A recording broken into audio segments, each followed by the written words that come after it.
It appears that Atlanta's murdered and missing children were not killed or kidnapped by one crazed person.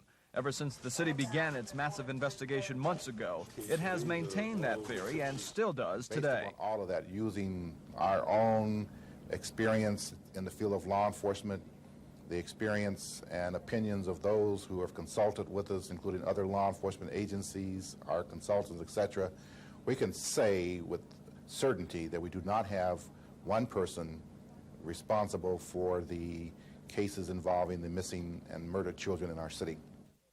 People close to the investigation are now willing to put all 16 cases within 4 separate categories.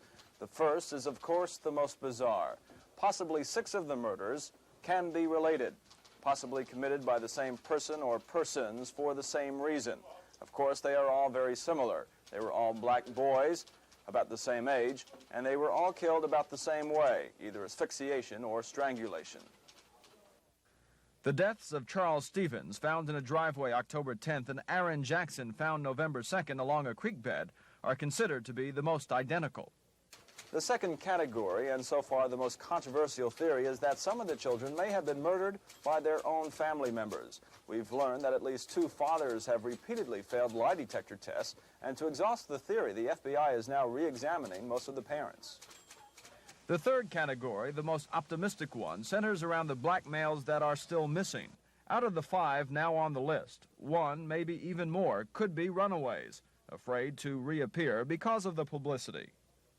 The final category is called street violence. At least one of the children is known to have dealt in drugs, and some others were called hustlers by police, kids who would try to make a fast buck the best way they could.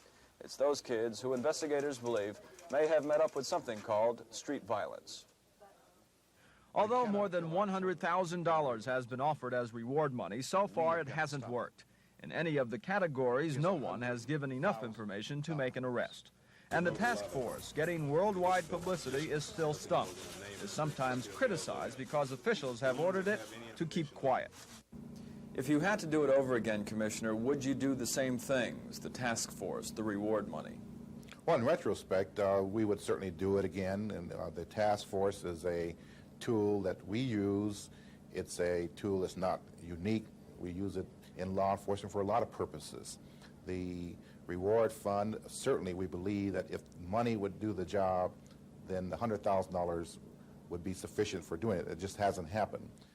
So call it coincidence if you want, but no matter how anyone looks at it, 16 children in the city are either dead or missing, all within an 18-month period, something that Atlanta has never faced before.